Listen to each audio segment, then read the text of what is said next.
El pasaje bíblico en el que se basa la predicación de esta mañana lo encontramos en el Evangelio según San Lucas, el capítulo 2, los versículos del 41 al 45. Y la palabra de Dios dice así: Iban sus padres todos los años a Jerusalén en la fiesta de la Pascua, y cuando tuvo 12 años subieron a Jerusalén conforme a la costumbre de la fiesta. Al regresar ellos, acabada la fiesta, se quedó el niño Jesús en Jerusalén sin que lo supieran José y su madre. Y pensando que estaba entre la compañía, anduvieron camino de un día y lo buscaron entre los parientes y los conocidos. Pero como no le hallaron, volvieron a Jerusalén buscándole.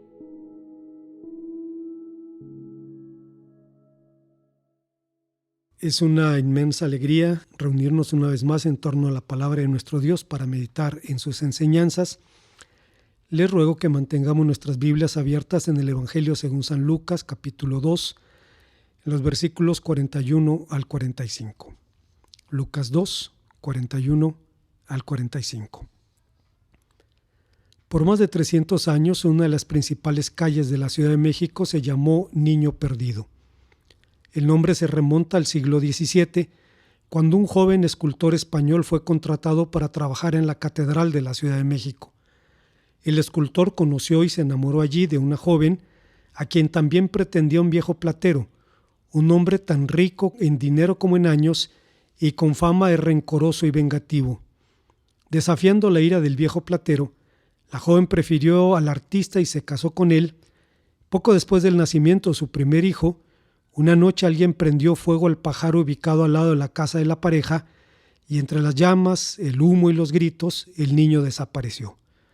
Loca de angustia, la madre corría a las calles gritando: «Mi hijo se ha perdido, devuélvanme al niño perdido».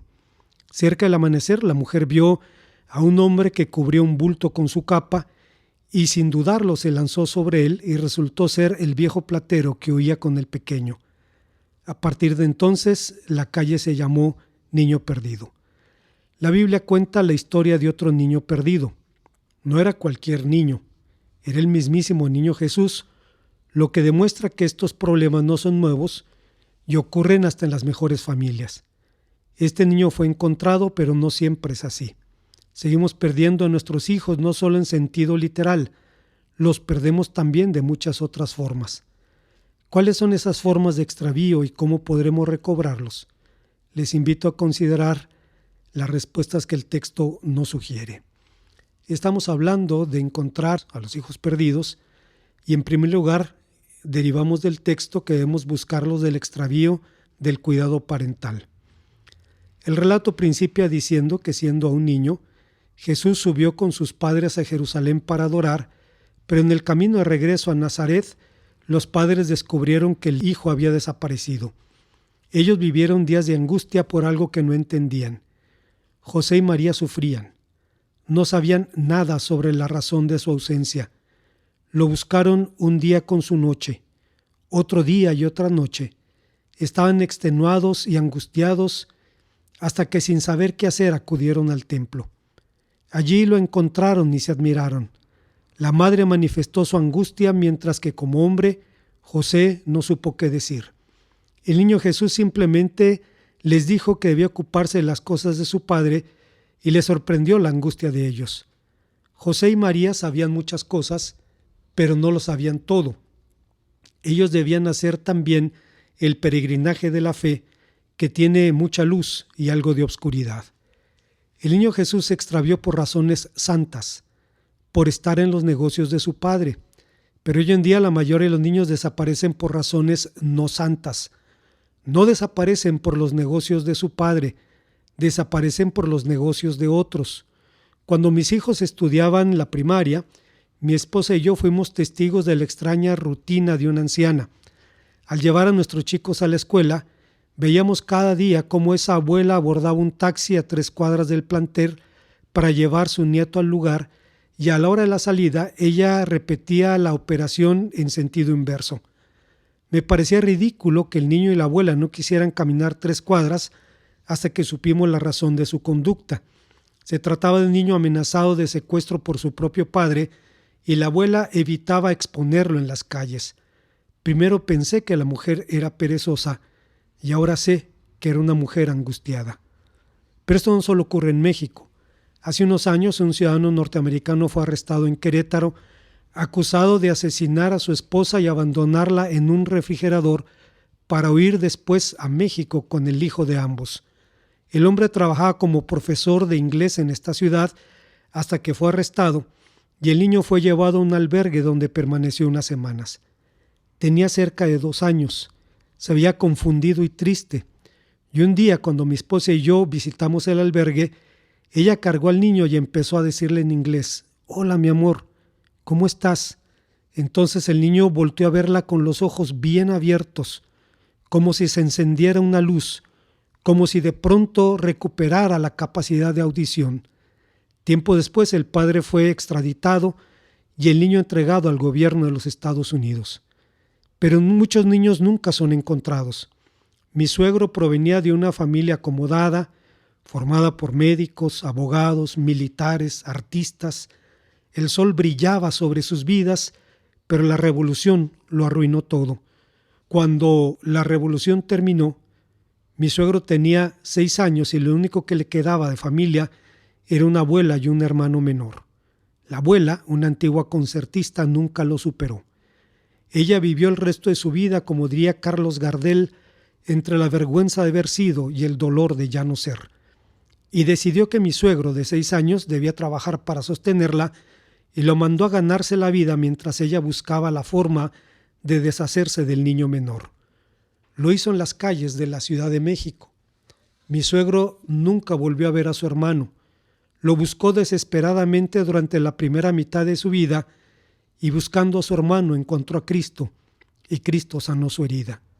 Además del secuestro y retención ilegal por parte de extraños, la desaparición de niños ocurre por la fuga de los propios menores, por secuestros de parientes, migración solitaria, desapariciones después de desastres naturales, etc.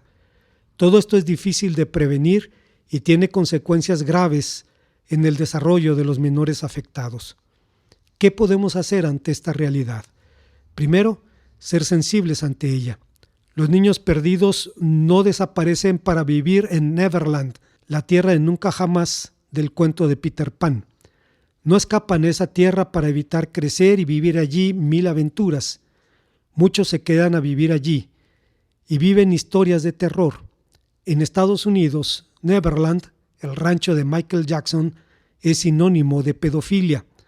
Los niños perdidos no solo viven en el árbol del ahorcado, viven en el árbol del secuestrado, del vendido, del esclavizado, del prostituido, del eviscerado. Son niños que no deben ser olvidados y creo que la mejor manera de recordarlos es poner los rostros de nuestros propios niños en ellos. ¿Imagina usted a su hijo o a su nieto atrapado en una red de pedofilia? Me muero solo de imaginarlo, pero para que nuestra oración sea eficaz, es necesario encarnar en nuestro corazón la tragedia ajena. ¿Qué aprendemos de los padres de Jesús? Aprendemos de su búsqueda perseverante, pues lo buscaron todo el tiempo que lo tuvieron que buscar. Aprendemos de su búsqueda inteligente. Fueron a buscar a la casa del Señor, aunque creo yo, fueron más bien a buscar al Señor de la casa.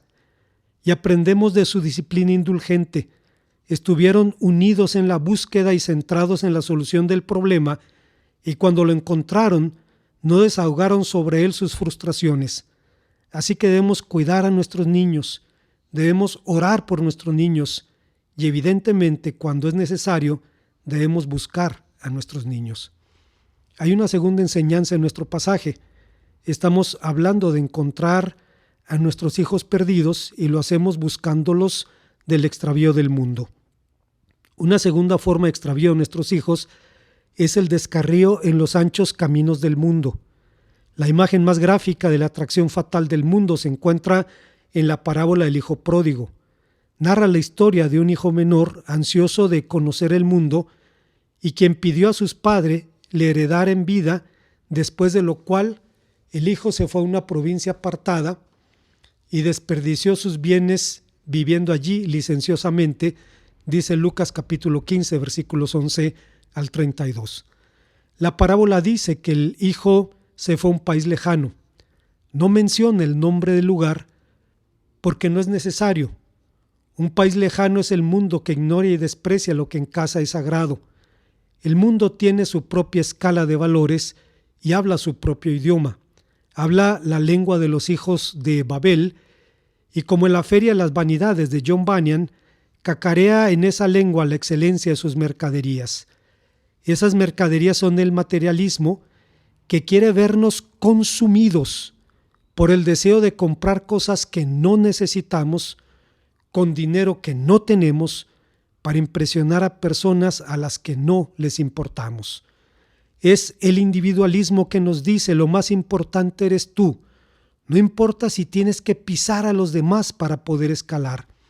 Es el hedonismo que nos dice comamos y bebamos porque mañana moriremos. Y es también el relativismo moral que ante la pregunta ¿esto es bueno o malo? Nos responde es bueno si te sientes bien. Pero el relativismo moral ha rebasado los límites. Recientemente se publicó en la España conservadora, entre comillas, un libro cristiano cuyo título es Solo un Jesús marica puede salvarnos. Claro, nuestros hijos no son responsables de los valores de su tiempo, pero pueden decidir no abrazarlos. Pueden optar por la alternativa, pueden elegir los valores trascendentales del reino. El Señor Jesús dijo que aunque estamos en este mundo, no somos del mundo, y lo dijo en Juan 17:11. Pero no ser del mundo nunca ha sido fácil. Significa vivir a contracorriente, ser virtualmente extraños e inadaptados en el mundo. Hace medio siglo, Francis Schaeffer, un pensador reformado, hizo un sombrío diagnóstico sobre los cambios de la cultura occidental y anticipó que en los siguientes años la mayoría de las personas adoptaría algunos valores empobrecidos, la tranquilidad personal y la abundancia. Schaeffer dice al respecto, la tranquilidad personal significa que a uno le dejen solo, no ser perturbados por los problemas personales de otros, sea que estas personas estén en otro lado del mundo o en la misma ciudad. Vivir la vida con un mínimo de posibilidades de ser incomodado. Tranquilidad personal significa desear que mis patrones de vida no sufran interferencia a lo largo de mi existencia, no importa cuáles sean sus efectos en la vida o en la vida de mis hijos o de mis nietos. Por otra parte, abundancia quiere decir la abrumadora y siempre creciente prosperidad, una vida hecha de cosas y más cosas, un éxito juzgado por el nivel siempre ascendente de abundancia material. Pero a estos valores empobrecidos hay que sumarle uno más, el cristianismo cultural. Hace pocas décadas en México se hizo más frecuente que personas públicas se identifiquen como cristianos renacidos. Algunas personas utilizan públicamente el vocabulario bíblico, lo que produce la falsa sensación del avance del evangelio en nuestro país. Sin embargo, pronto nos desilusionamos con la incongruencia de sus estilos de vida. Como ahora resulta aceptable y hasta favorable, entre comillas, ser cristiano, el costo de identificarse como tal se vino abajo. La demanda creció porque bajó el precio. Ahora ser cristiano es como un postre bajo en calorías, te ayuda con la imagen y con el cargo de conciencia. Ahora en México hay más iglesias y creyentes que nunca, pero su impacto moral es casi imperceptible. Es evidente que algo no está funcionando y creo que en parte es el cristianismo cultural. El cristianismo cultural es una imitación barata.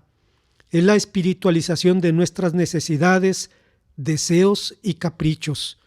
Es pretender que Dios nos asegure paz y prosperidad como prueba de su amor. Es el deseo de hacer de Dios un juguete, un transformer que cambia nuestro capricho en lugar de convertirnos nosotros a Él. Es nuestra oración que como Dios redimió en el pasado al pueblo de Israel del ciego deseo de ser como los demás, nos redima en el presente del mismo mal. Hay una tercera y última enseñanza. El texto nos enseña que encontramos a nuestros hijos buscándolos del extravío de Dios. Tarde o temprano todas las iglesias sufrimos la deserción de nuestros jóvenes. Recientemente leí que en Estados Unidos más del 60% de los jóvenes adultos abandonan las iglesias. Ignoro si esto es verdad, pero en México parece serlo, y ni hablar de Europa. En su libro Me perdieron, David Kinnaman dice que los jóvenes pueden irse como nómadas, como exiliados o como pródigos, y explica después en qué consiste cada una de estas categorías. Esto ha llevado a pastores, a maestros, consejeros, padres de familia, a buscar explicaciones y soluciones al problema. Sin importar las prácticas o doctrinas de la Iglesia, retener a los jóvenes es casi una proeza, y algunas de las causas más frecuentes de deserción juvenil son liturgias y prácticas que ellos ven como anticuadas, grupos centrados en la organización y no en la gente, nuestras incongruencias como adultos y la seducción de otros estilos de vida. Pero según Kinnaman, existen razones más profundas. Menciona en primer lugar a las iglesias que suelen ser sobreprotectoras. La generación joven tiene creatividad y deseos de compromiso cultural e innovar e iniciar nuevos caminos, pero se ve en las iglesias un rechazo a lo nuevo y el susto ante los riesgos que implican compromiso con la cultura. 2. Las iglesias pueden percibirse como superficiales, como aburridas y como proclamadoras de vaguedades en vez de comunicar la importancia y la fuerza de seguir a Cristo. 3. Las iglesias pueden mostrarse anticientíficas. Mientras los jóvenes aprecian el papel de las ciencias en el mundo en que viven, las iglesias plantean a la ciencia cuestionamientos y escepticismos. 4. Las iglesias pueden reprimir. Los jóvenes sienten que su individualismo es sofocado por reglas, sobre todo en cuestiones sexuales, e incluso algunas iglesias desalientan a sus jóvenes a estudiar. 5. Las iglesias mantienen posturas de exclusión a determinados grupos, mientras los jóvenes tienen una cultura que aprecia la apertura, la tolerancia y la aceptación. Y 6. Las iglesias son reacias a las dudas, mientras los jóvenes necesitan lugares para expresar sus dudas y no se conforman con respuestas triviales. Para complicar el panorama, muchos ministerios juveniles que se esfuerzan en ser hip y en ser cool se vuelven pronto irrelevantes cuando los adolescentes enfrentan las crisis de la vida. Peor aún, hay sutiles formas de extravío propio que alienta el extravío ajeno. En otras palabras, hay muchas formas de incongruencia personal que condicionan nuestras conductas y actitudes hacia los demás. El sacerdote holandés Henry Nouwen, uno de los autores católicos más leídos por protestantes, un ex profesor de Yale, de Harvard y de Notre Dame, cuenta cómo la pintura El regreso del hijo pródigo de Rembrandt lo llevó al corazón de Dios. Siendo honestos, la parábola del hijo pródigo es desafiante. Recuerdo las palabras de una mujer que en cierta ocasión dijo: yo puedo entender la parábola del hijo pródigo como madre, pero no como hermana. Creo que todos entendemos ese punto de vista. Sin embargo, limitarnos a él es optar por la miopía voluntaria. Claro, A todos nos resulta tentador identificarnos con el hermano menor porque esperamos ser recibidos amorosamente cuando regresamos raspados por nuestras caídas. Queremos ser amados y aceptados a pesar de lo que hacemos. Difícilmente nos identificamos con el hermano mayor, pero Nauvoo cuenta cómo, hablando con un amigo de su identificación con el hermano menor, el amigo le dijo: me pregunto si no serás más bien el hijo mayor. Nauvoo diría después: con estas palabras se abrió un espacio nuevo dentro de mí. Francamente nunca había pensado en mí mismo como el hijo mayor, pero una vez que me enfrenté a la posibilidad, miles de ideas comenzaron a darme vuelta por la cabeza. Lo primero que pensé es que efectivamente soy el mayor de mis hermanos. Después caí en cuenta cuán obediente había sido a lo largo de mi vida. Cuando tenía 6 años ya quería ser sacerdote y nunca cambié de parecer. Nací, fui bautizado, confirmado y ordenado en la misma iglesia. Siempre obedecí a mis padres, a mis profesores, a mis obispos y a mi Dios. Nunca me fui de casa. Jamás perdí el tiempo ni malgasté dinero en búsquedas sensuales, ni embotando mi corazón por exceso de comida, embriaguez o las preocupaciones de la vida, como dice Lucas 21:34. Durante toda mi vida fui responsable, tradicional y hogareño, pero con todo había estado tan perdido como el hijo menor. De repente me vi de una forma totalmente nueva. Vi mis celos, mi cojera, mi cabeza dura, mi susceptibilidad, mi resentimiento y sobre todo mi sutil fariseísmo. Vi lo mucho que me quejaba y comprobé que gran parte de mis pensamientos y de mis sentimientos eran manejados por mi resentimiento. Ahora me parecía imposible que alguna vez hubiera pensado en mí mismo como el hijo menor. Con toda seguridad yo era el hijo mayor, pero había estado tan perdido como su hermano, aunque había permanecido en casa toda la vida. Había trabajado mucho en la granja de mi padre, pero nunca había disfrutado completamente de la alegría de estar con él. En vez de estar agradecido por los privilegios que había recibido, me había convertido en una persona resentida, celosa de mis hermanos y hermanas menores, que habían corrido tantos riesgos y que a pesar de eso siempre habían sido recibidos calurosamente. Debo añadir una observación. Aunque esta parábola no habla de la oración, es claro que sin ella no podremos recobrar a nuestros hijos.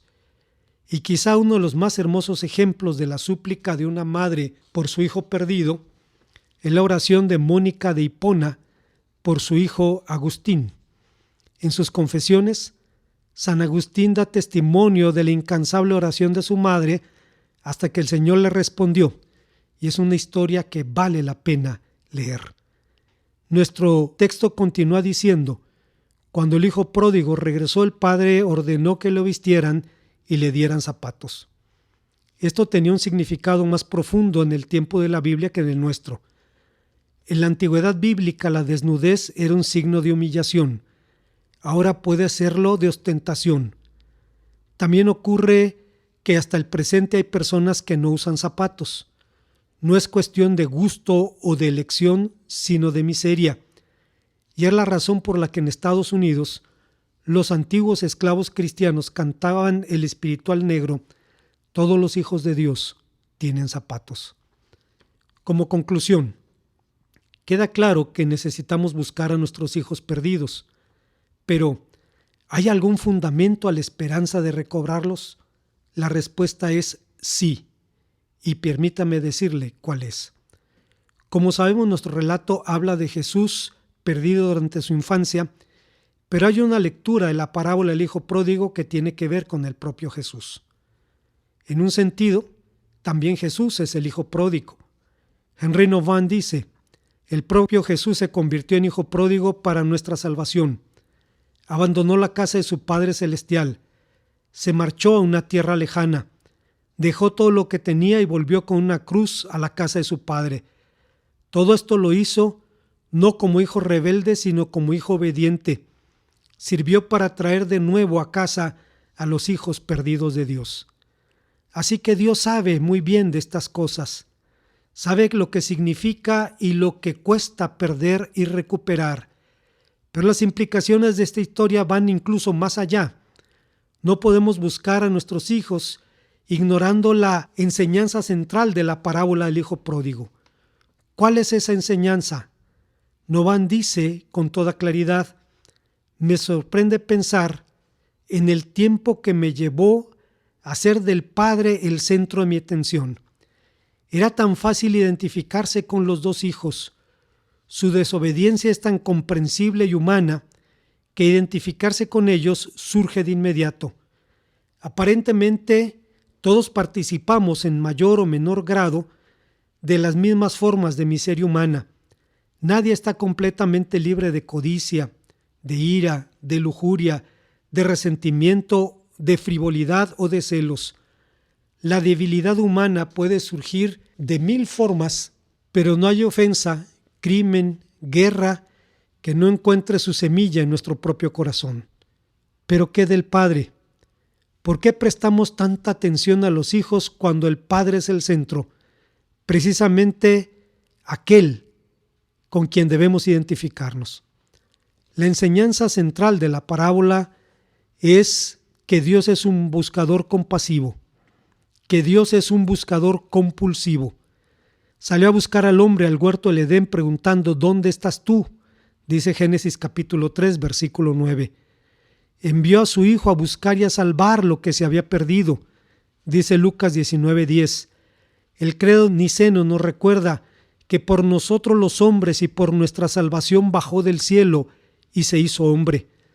San Agustín resumió todas estas ideas diciendo: amas y no sientes pasión, tienes celos pero estás seguro, te arrepientes y no sientes dolor, te airas pero estás tranquilo, cambias de obra pero no de parecer, recibes lo que encuentras aunque nunca has perdido nada.